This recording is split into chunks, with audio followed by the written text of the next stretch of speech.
Coming to you live from the Pensado Theater at the all-new SAE Los Angeles campus, Pensado's Place is brought to you by Vintage King, the Blackbird Academy, Audio Technica, Aftermaster, Isotope, Studio 202 DC, Avid, and The Recording Connection.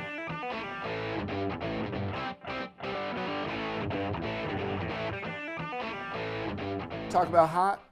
This Firehouse is at least 5 alarms. You're going to meet an absolute innovator in the audio space.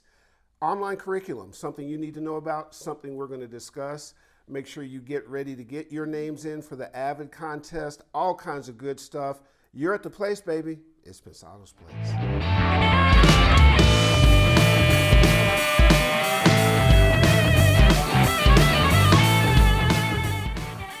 Everybody, thanks for dropping by.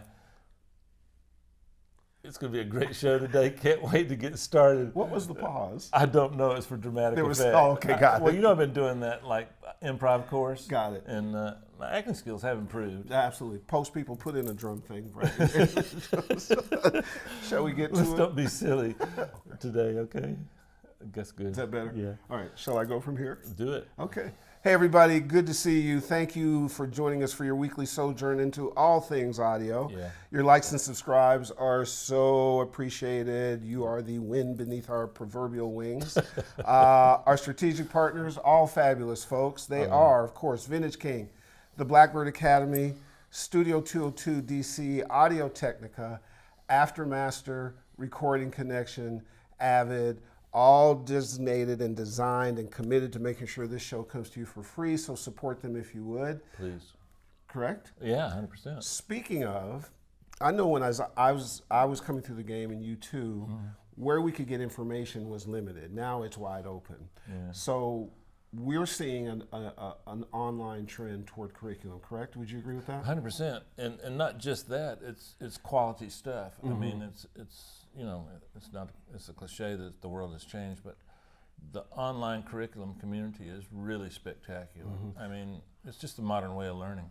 So we're lucky enough, because of you guys, to have one of the very best institutions in education, in audio education, is Berkeley Online. Absolutely. And as they've talked to us now for a couple of years, and we've gotten to know each other pretty well. We like the people over there, Mike King and all the rest of those guys. They have a wide curriculum course, but more importantly, they have graduates who've gone on to great careers from utilizing their online side. This is a practical way for you to get your craft skills way up, no matter where you live. Go check this URL right beneath me, find out their course curriculum. They're going to get us a couple of guests who are incredible. One of them is Fraser T. Smith. Oh, man. We're going to have him on in a couple weeks. Cat I really like a lot. Real deal, right? Yeah. Hand in the Adele success, hand in the Sam Smith success, and has also used those online courses. So this isn't a pitch as much as a tool. And it's really important that you understand the distinction. We don't take on things that would just be a pitch. This can work for you. People have talked to us about online curriculum. We're careful about that because we want to make sure whatever we suggest you go do, that it actually works for you. So Berkeley Online, real good stuff. Stuff's coming over the next couple, 7 weeks, and we're gonna show you a lot about how you can utilize that tool. Yes, sir. Don't take this the wrong way, but I might not need you anymore. Thank you very much. I took an online business course. Me and Trump were like that, man. No joke. Oh, yeah. You're his vice president choice. Well, I took his online business course. So that makes you capable of being vice president. Please don't leave me. Please don't leave me. No, I'm staying for a while. One other good I really thing. did learn a lot, though. Yeah. I like moving at my pace, you know. And the neat thing about online curriculum is the resources in most schools now is online. No question. And which is great, because we used to have to spend thousands of dollars for textbooks. Now it's online, it's less expensive.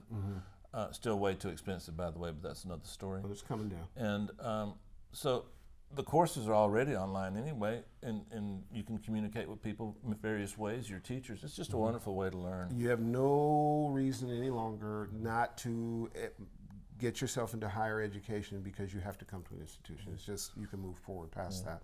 And then our Avid contest. Remember, 6 straight weeks, 2 sets of Pro Tools 12 given away each week.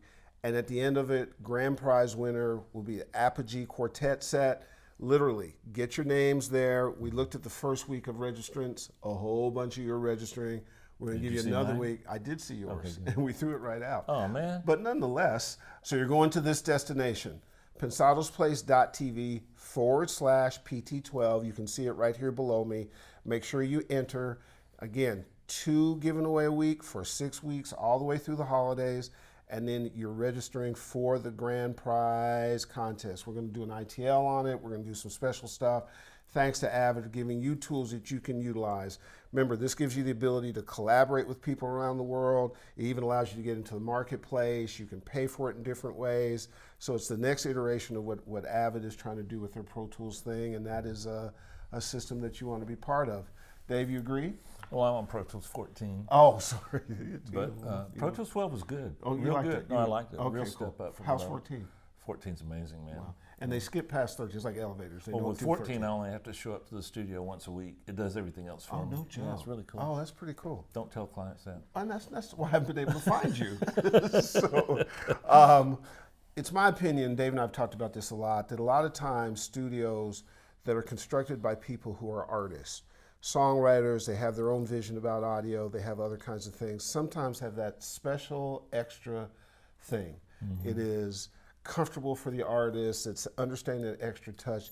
And when you have somebody who understands gear and concept and philosophy and is a songwriter and all that kind of stuff, you're guaranteed a special place. Yeah. So you're going to meet somebody, there's 2 components to that are just fascinating. One, the creative side, and the other is the business side. This is pure left brain, right brain power. I think you're going to enjoy this conversation. It's our pleasure to introduce you to Tena Clark. Yay, Tena.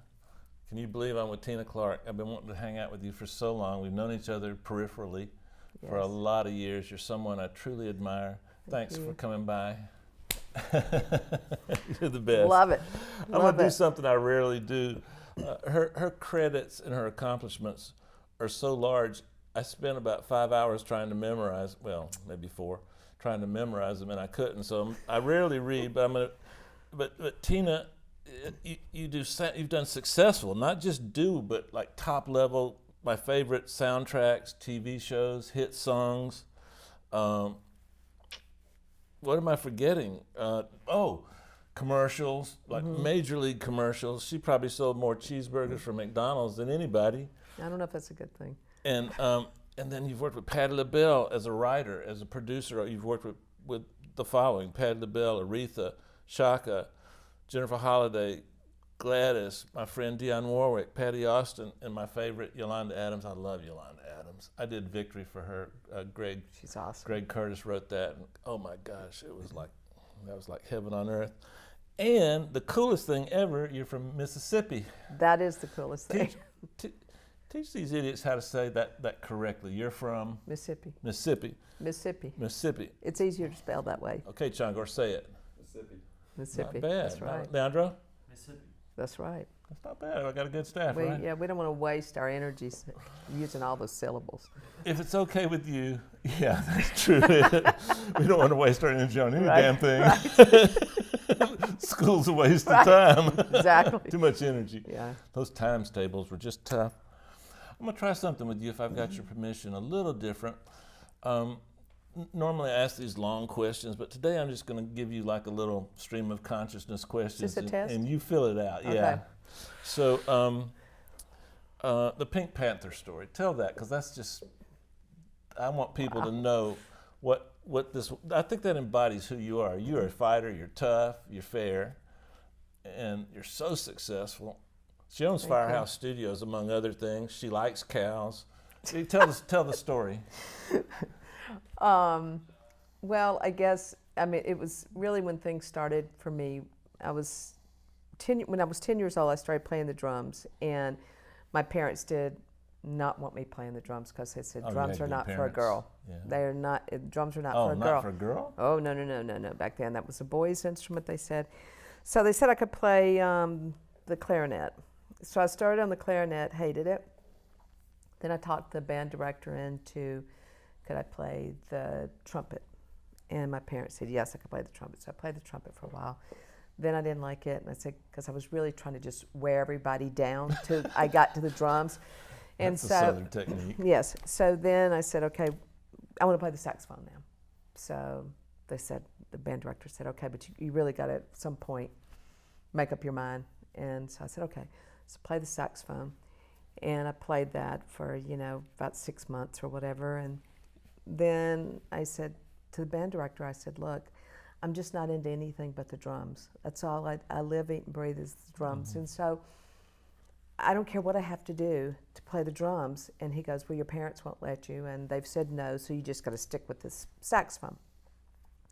So they're having tryouts, and I begged and begged and begged and begged, and we were out on the field, and it was a pretty large This was marching band for back then. I was probably like 13, and I was very tiny, maybe 12 or 13, very tiny, and it was just a high school band.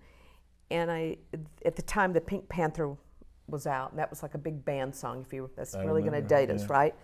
But I said, I just kept begging him, and so he thought he would shut me up, and he said, okay, look, the drums back then, the snare drums were not like these little snare drums. These snare drums were bigger than me.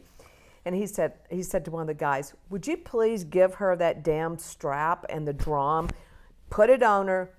And he said, okay, I tell you what, if you can march down that field and play Pink Panther and march back and never stop, he said, you're in the band. I'll deal with your parents.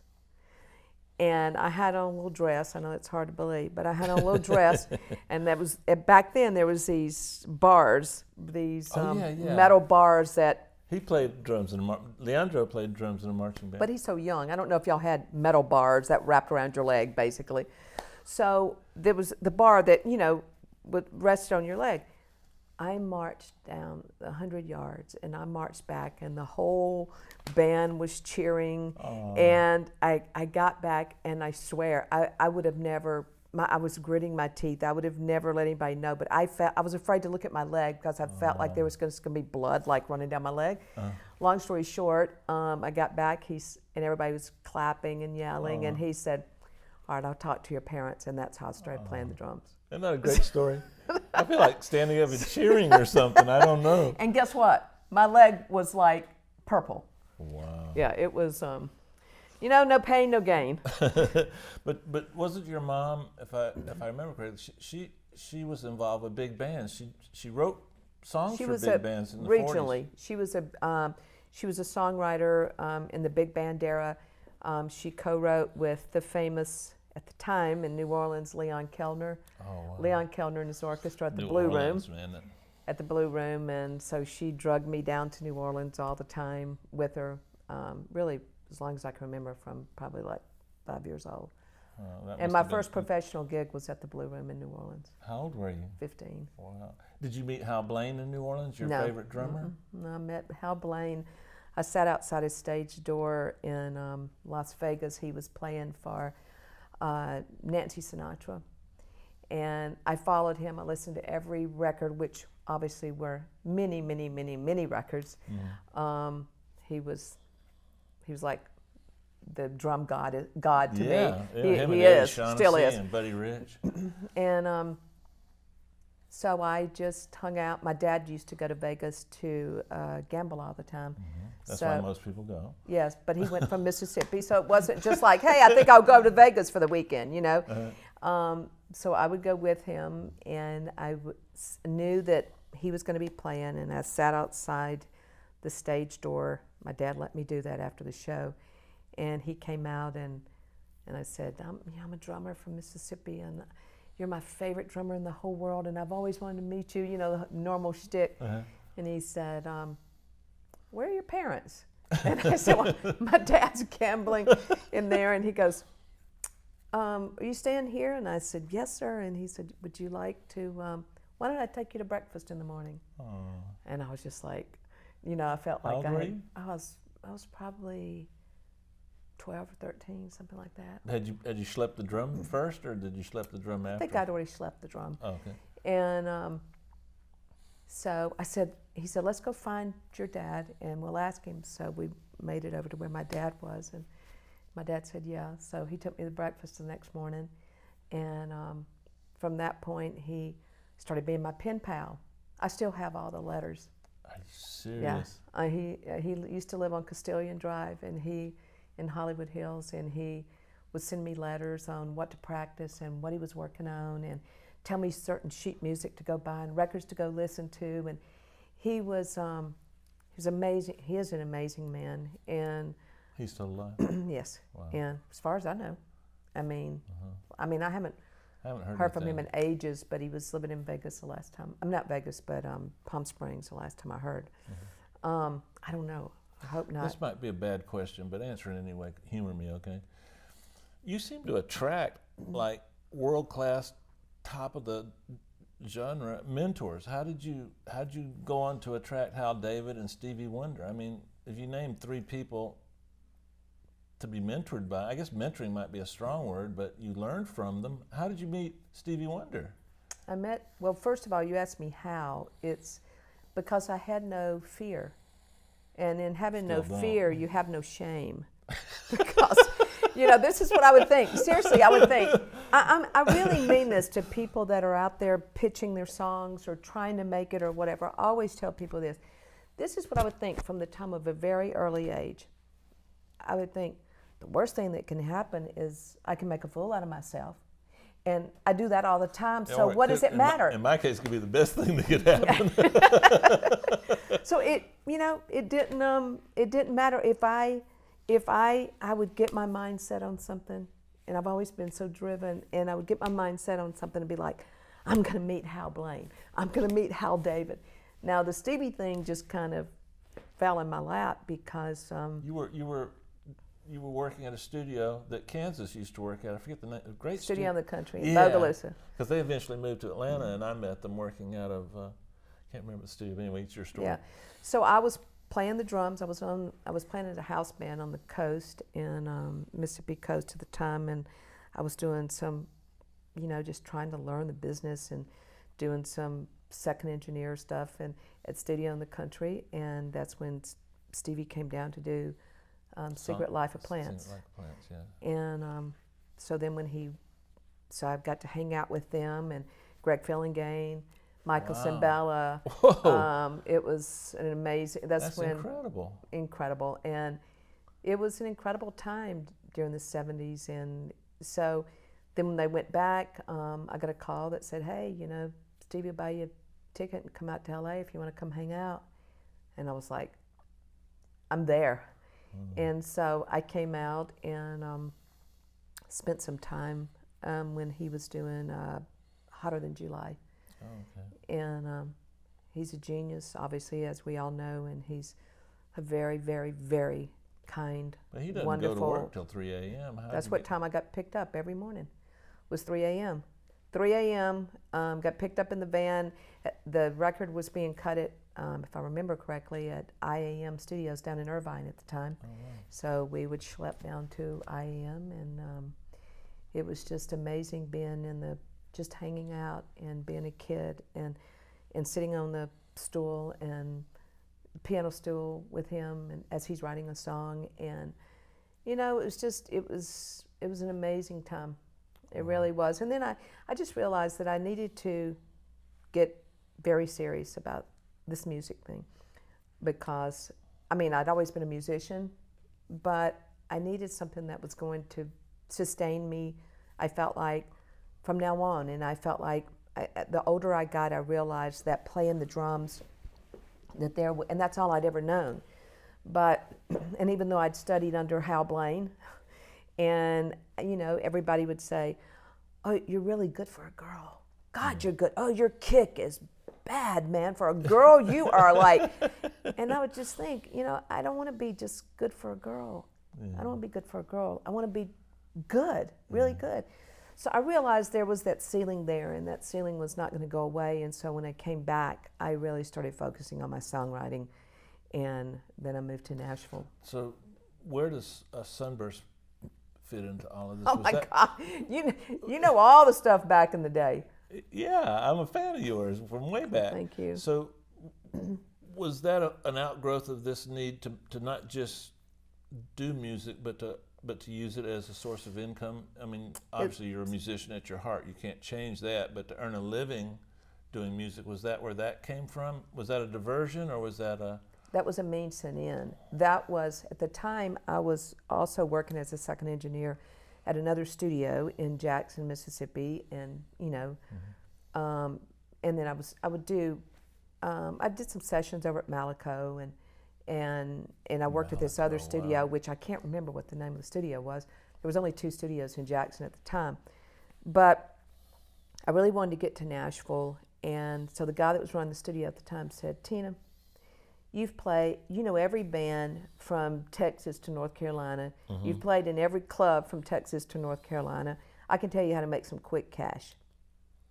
Oh, wow. And I said, "Okay." You never say that to a musician. Is it legal? And he said, "There's no honest booking agencies. And all the musicians love you. You know them all. They're your friends. People want an honest agent because there's no honest agents. And it's all cash. So why don't you just start a booking agency, make some quick cash, do it for a year or 2, and then move to Nashville." And I was like, "Okay, sounds like a plan." And so I rented a space in a boiler room behind a nightclub, and it was seriously probably 4 feet by 4 feet. I put a desk in there. I got 2 other musicians to come in there and help me, out-of-work musicians, and we started banging the phone and booking bands. Wow. And within 5 years' time, we had become one of the largest agencies in the South. And I woke up one day, and it was like a bad nightmare. I woke up and thought, okay, I'm in this gorgeous office, high-rise, if there's any such thing in Jackson, Mississippi. I'm in this high-rise. I got 9 agents. I'm making a bucket load of money. I got a BMW. I'm living on the golf course. These are golden handcuffs, and I got to get out of here because I wasn't being creative anymore. I was watching everybody else be creative. So I sold it and got out of there and moved to Nashville. That's a great story. Your story's inspirational. Even though I know it, big parts of it, I'm still inspired by this. Thanks for sharing it with us, sincerely. Oh. I can't wait for my daughter to see this. One of your many, well, you know what, let me go back a minute. I'm gonna be a smart ass. You okay with that? Oh, sure. It's a Southern thing. So if I decide I want to go to a doctor, I don't choose one whose business card says general practice, heart surgeon, pet psychiatrist, certified Mercedes mechanic, dermatologist. If I need my heart worked on, I want a doctor that says heart surgeon. Now, your business card would have to be about this thick and about that long, and you pull it off. Everything you've done, you do the best of the best. How do you, I can't master one thing, this mixing thing. I'm just starting to figure out. Right. And I want to do more things, but I got to master this first. But you do everything so well. How is that just a gift? It's not something is it something you learned? Is it something you can share with a young cat coming up? Yeah, I just think that everything that I've ever done it was either, okay, it's like plan A, plan B, plan C, plan D, and it's not that I planned them, it's not like I started out with a business plan, when I was going to college and said, okay, this is what I'm going to do. It's just that all I knew is I lived, ate, and breathed music. And whatever I had to do to grow, to be, my dream when I was young was, and I told Diana this one time, my dream when I was young was to be the drummer for Diana Ross. Well, that never happened. But I had big dreams, and I did everything I could as far as a drummer. Big dreams, I like that. I had big dreams.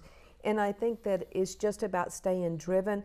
It's not about being jack of all trades. And I think, that sometimes you can get lost in that. But I think it's about your passion. And it's not about somebody else's passion for you. It's about your passion. And it's just about staying focused but just staying open too of where that dream leads you. It's kind of like constantly, I think, kind of like building a fire, and you never know where the spark's going to come. Yeah. But it's like there's nothing. You got to commit to build the fire. You got to commit, and there's nothing. There's nothing that I've ever done that has not been music. And so it's variations of music, it's variations of songwriting, it's variations of producing. It may be delivered in a different way on a different platform. It's what I would tell brands, you know, that in the beginning when we were just first talking about DMI and the company, I would say to brands, I don't care if the music is delivered on this. It is about me. Is about us creating. You want to put this on eBay? Stop it. It is about us defining what your sound DNA is and who you are. And we don't care how it's delivered. We don't care if it's delivered at the time, you know, on a CD, an enhanced CD, digitally. You know, now what we do is everything from, you know, delivering via email and online, etc. But we don't care. It's not how the content is delivered.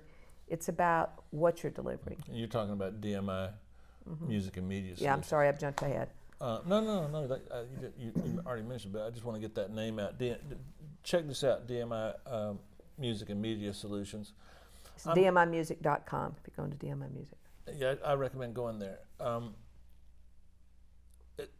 It feels kind of like, depending on your definition of what a song is, all of your endeavors are centered around a great song. Now, if a McDonald's commercial could be considered the ultimate chorus, it's still a song, and it's a song that grabs people. So you have a gift for writing pieces of music, whether they be small pieces or big pieces that just grasp people.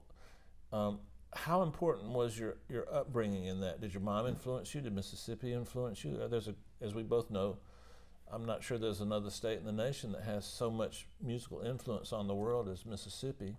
I just feel like I always say that there's nowhere else in the world I would have rather grown up. And I feel like the soil, you know, in Mississippi is just the roots there, the soil there, the pain there, the history there, all of the above, the goodness there, the hospitality there. It's all this big mixture. It's like gumbo, you know. It's like it's a crazy place. It's a beautiful place. It's a sad place. It's all of those. So I think that for me, growing up there, so much emotion. I had so much emotion from growing up there at the time that I grew up there, and not just outside of my home, but also inside of my home, that it was, I don't know, I had a lot of influence. I had a lot of influence from my mom she was Billie Holiday, Duke Ellington, Ella Fitzgerald, Ray Charles. My mother was, even though she wrote kind of the big band stuff. Melody's a melody. She had great influence, great R&B influence. Then the nanny, the lady that raised me, that was like my second mom, she was always humming gospel, always into gospel music. And then her best friend, who was my sister's nanny, was just a honky-tonk woman, man. Do other parts of the world use the word nanny? Do we need to explain that? Do they? You know what a nanny? Okay, that's good. Okay, so she was the one introducing me to everything from, you know, Sam Cooke to Bessie Smith. So I had all of these influences, but they were all around. So when I originally sat down, start writing and playing, it wasn't that all of a sudden I said, okay, I'm going to write R&B music. It's just what came out. I don't know how to frame this question, but I'm fascinated by, and I can't say the word very well, but genres of music, because I wasn't brought up like you. We didn't make distinctions. Music was just music. Some sounded a little different, had a little different drum rhythms and this and that, but you seem to not just be able to transcend barriers of segments of the music industry, but genres are just stop signs you go by 200 miles an hour. Is that an extension of the same things you're talking about, or is it a function that you don't work with the elements that make the genre defined? You work with more universal things like the feel, the emotion. Did it touch me? Great melodies, great rhythms, grooves. I think it's all about pleasing and connecting emotionally to the end user. So I think I got those chops, so to speak, when I first moved to LA, and I was I started out in the first gig I had out here was working in films, writing for films. So in working on films and working in television, you know, you're writing in every genre imaginable. You can't come out here with some, you know, self-righteous. At first, I think I kind of did. I was just like, I was very much so like, I'm just an R&B writer. I'm just an R&B writer. And finally, on the when I got a call to do from Ivan Reitman to do the movie, work on the movie Twins. I said Danny DeVito and Arnold Schwarzenegger. Yeah. I said they said that my attorney said they want a country song, you know, and I said, I don't write country. I do not write country. I'm not writing country. And he goes, Tina, what are you making right now? How much money are you making? So it was a very low figure, and he goes, you better learn how to write some country now. Ivan Reitman is calling. And I was like, okay. So I went on the set with Ivan Reitman, and I really respected him because he's a musician, and he really talked the talk, and I wrote a country song. But I think it was from that, which I actually cut on Nicolette Larson and Jeff Beck. No, Jeff Beck's my favorite guitar player. Well, he's quite awesome, yeah. So, but it was, I think that it's about different genres, and I think this is great for kids coming up, or young people coming up that want to be in film or television or commercials or whatever, that because every brand is different too.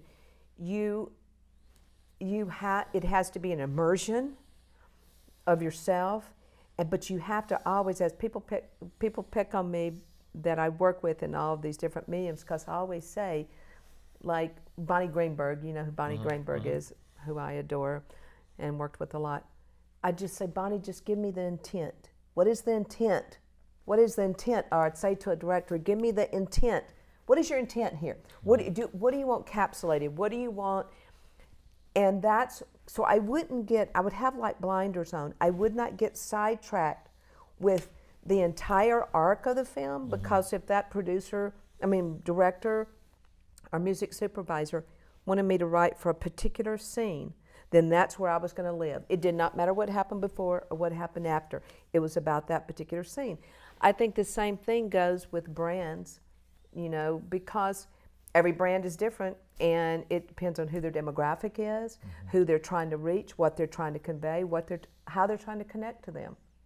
And so whether it's, you know, I write a lot for things in DC, and whether it's you're writing, it's on an emotional level for, you know, NASA or whatever it may be, or Hillary Clinton, or Hillary, or if you're writing for a brand or a movie, whatever medium it is, it's like I'm not going to write. If I'm going to write something that, because I just feel like it, it's going to be a different thing.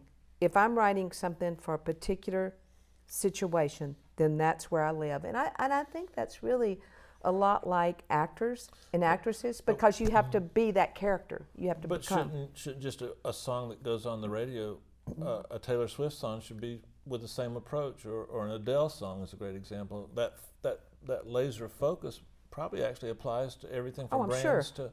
Never thought about that. That's kind of interesting. When you're called on to write like that, do you have a bunch of ideas constantly floating in your head, or do you make something up on the spot? In other words, I'm not a good songwriter. The reason I can tell is because nobody likes my songs. But I love the process, and through studying the process, it's made me a better mix engineer, because I can understand, or I try to understand, you know, the flow of the song. And anyway. Yeah, I think you've done that quite well. Thank you. But did you give me a compliment? I wasn't listening. Yeah, I did. Okay, good. Thank you. So, do you have preconceived a catalog of like chord you just hit it cold? That's amazing. And it's not for me. I mean, yeah, I guess you could say I hit it cold, but I have to feel it. And I drive people crazy because, like, on a particular deadline, if, you know, somebody says, Guidelines, you mean, not deadlines. Yeah. Do you have the song yet? Is it ready? Is the spot ready? Is it? No. Well, you know, with Tina, we've only got, when I feel it, I'll write it. And I always feel it, but it's just when it comes, you know. I don't like anything forced. Do you, Michael Jackson told me this, a lot of people have told me this, is it the song is somewhere in some kind of ephemeral ether and it's floating by and you just kind of grab the idea and make it yours, or is it more mechanical? Is it just grinded out? No, it's in the ether for me. It is. It's in the ether. Explain that to me. I'm fast. How can that be? I don't know. How do I get to the ether? I don't know. I don't know. You know, I'm always afraid to. I'm just superstitious to talk about it because it's like Stevie Wonder again. Yeah, writer's block. I'm always afraid if I talk about it, I'll have writer's block. But I don't know. It's just. I think it's just a gift from God, and obviously I'm on no planet close to a Michael Jackson, but it's definitely an ether, and it's for me, and it's in there, and if I feel it, I write it. Michael once told me that he had to get home really quick, and I'm like, why? And he's because there's a song out there, and I want to beat Prince to it. And I'm like, that's the dumbest stuff. Well, I didn't say stuff. That's the dumbest I ever heard. And he goes, no, it's true. And I coming from a science background, I wanted to believe it, but I didn't. And since then, I've talked to people like yourself that I admire on a creative level, and there is some truth to that. I've never felt that, but I have, like, I do feel like sometimes that I'll just, all of a sudden, a melody or a lyric will come to my head, and I just can't, I can't do anything else at that point. I just got to stop and either get to the studio or get by myself or turn on the audio on my phone or whatever. I mean, it comes that way, but I've never felt like I got to do what he said. I don't know. Because I brought up to him about the fact that sometimes you'll hear 3 or 4 songs or 2 songs that kind of hit at the same time that are similar, and he said, well, yeah, that's a function of that. I don't know if I buy all that. But anyway, Firehouse, how'd that come about? I love that studio. You were a bit of a pioneer on the modern side. Yeah. Firehouse is a very beautiful, beautiful, incredibly creative environment. And how did that come about? Well, when I bought the original Firehouse in Pasadena, which was built in 1869, DMI, we had first started out in a craftsman house on Marengo in Pasadena. But then when I found this Firehouse and my business partner and I bought it, I had a small studio in the Firehouse, in the original building. But I knew that, like, when I would go out and do big projects, I was always having to go to Capitol or somewhere else.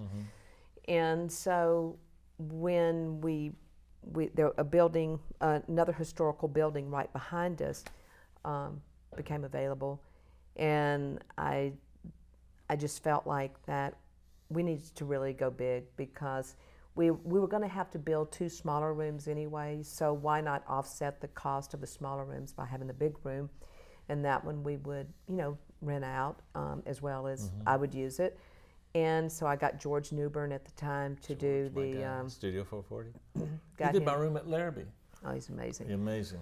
So I got George to do the design, and it was the original livery stables from when it was a Firehouse, and so it was a love project, and I felt like I had worked at every studio in Los Angeles, and there were things that I loved, and it's like, as you know, you go to certain studios for certain reasons. Oh, yeah.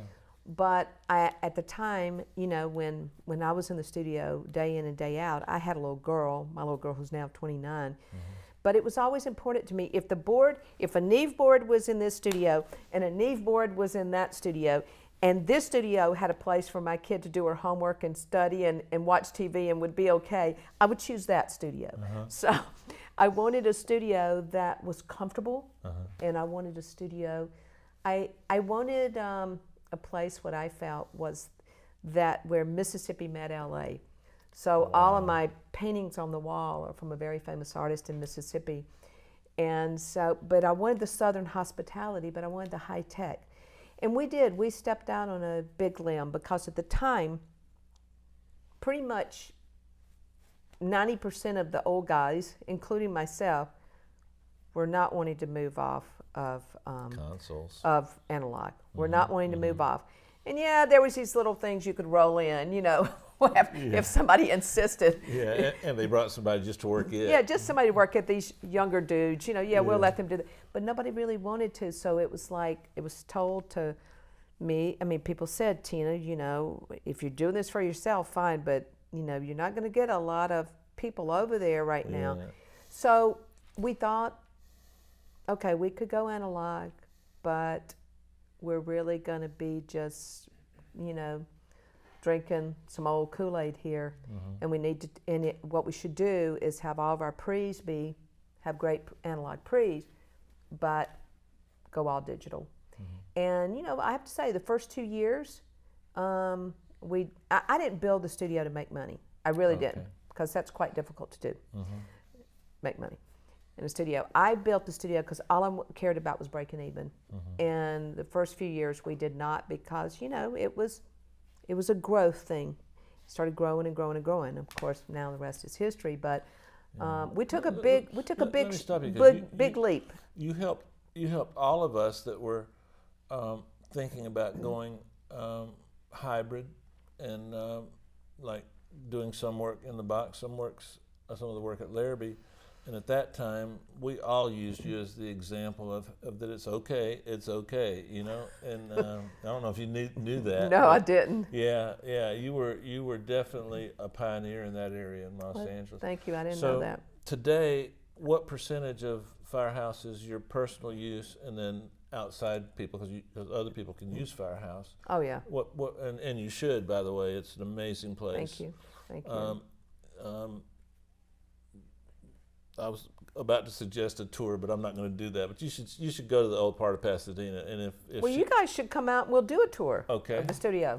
We'll just walk through and do a tour. Well, we're going to intersperse some stills, I think, so you can edit that out. Absolutely. Tomorrow at 3:00. Sure. Come on down. Is food included? We'll be there. Food is always included. But to continue that thought. You welcome outside people to come. I know the answer to this. I just want you to say it. Oh, absolutely. I mean, everybody imaginable records there. So we've never really advertised. It's been word of mouth, and it's an incredible sounding room. It is. And it's just, people love it there because it's homey but it's high tech. And I tell you a funny story that before we opened, I said, I love to go in studios when I was, producing all the time. I love to go in studios with that second engineer or that engineer or the people there in the studio. They know what you want before you even ask. Yeah. And then you go into some studios where they think that it's a privilege. You should feel like it's a privilege to be there, right? Yeah. Which I don't like. So I wanted a place where people felt like they were completely catered to. You achieved that. So you know what I did? What? I went to the Ritz-Carlton and I hired the head concierge for 2 weeks to come over, and I said, I want you to train these guys. I want you to train them how to know how to service people. That's genius. And that's how we started. Yeah. Leandro, you want to take that course? Hey, let's wind this up. Okay. Normally I do this by myself, but I'd like for you to help me because there's so much inspirational about who you are and what you do. I think it's safe to say that you've successfully found a path, and a unique path, all your own, in what can traditionally be conceived of as a male-dominated profession. And you've never let any impediment slow you down, much less stop you. And I have a daughter, and there's a lot of people out there, both men and women, that they don't understand how to attack something so vociferously that nothing's going to stop you. And if you hit this wall, you go around it. You don't have to go through it. There's ways to get to where you want to be. In a paragraph, can you take us home and say goodbye to the fans? With that thought? That thought. When it's no different. When I played the drums. I wasn't supposed to play the drums because I was a girl. I played the drums. When I came out to LA, I really wasn't supposed to be an R&B writer because I was white and I was a female, and I really wasn't supposed to be a producer. I was not supposed to be a producer because girls don't produce. And if it hadn't been for Vesta Williams going in to A&M and saying, this is who is producing me, or I won't sing for 5 months. And, you know, I will forever be indebted to her because, you know, God rest her soul, because she knew that she and I could create a hit song. And that's where congratulations came from. The more important thing is you knew too. I did, because she was incredible. But our neck was on the line. But it's just about, if somebody said, I mean, for me, if somebody says you can't do this, it's just like waving a red flag in front of a bull. And it makes me even more driven. But I think what gets you there, and I'll say this to all the young girls and the women in the audience, never get caught up in that. If you are good at what you do and you are passionate about what you do, none of this other stuff matters out here. You know, you say I can't, like your daughter, you say I can't be a pastry chef, or you say I can't blah, blah, blah, blah, blah. You know, whatever it is. Oh yeah, really? That's what I do. And that you just make yourself so damn good at what you do. Like with Vesta, I knew my neck was on the line. I was allowed to always produce in film and TV. There was never questioned in the film and TV business about me producing. But when I was starting to do a record, oh, well, you write those songs. You know, you can write those songs, but don't you produce? The minute I produced a hit song, guess what? I was a producer. So I'm just saying, it says you're as good as you're going to allow yourself to be. And it's about, not to sound cliche, but it's about not listening or buying into any of that other rhetoric and being put over here and this will be better for you. Go do this. This will be better. No. If you want to be an engineer, be an engineer. You want to be a songwriter, you want to be a whatever, rocket scientist, be it. But be driven with it and be sure about it and dive in, and it doesn't matter what you have to do. What I mean by that, you know, I started out, I waited tables, I worked as a second engineer, I swept floors, you just do whatever you have to do, because there's nothing, if it's really supposed to be and it's really for you, there is nothing that is going to quench that fire inside of you except exactly what that passion is. Wow. Beautiful, beautiful. Thank you so much for sharing. Thank you. That. Hey guys, I'm going to tie that up with this. Be sure that these social impediments, these physical impediments that you perceive as being insurmountable, make sure they're real. It could just be your talent. This is a hard-ass industry to break into, and make sure that you judge all the impediments correctly. And you just heard how to judge them incorrectly. You heard how to judge them correctly. They don't exist. Get over it, get through it, get to where she is, and we'll see you soon. Thank you so much. Thank you. Bye-bye.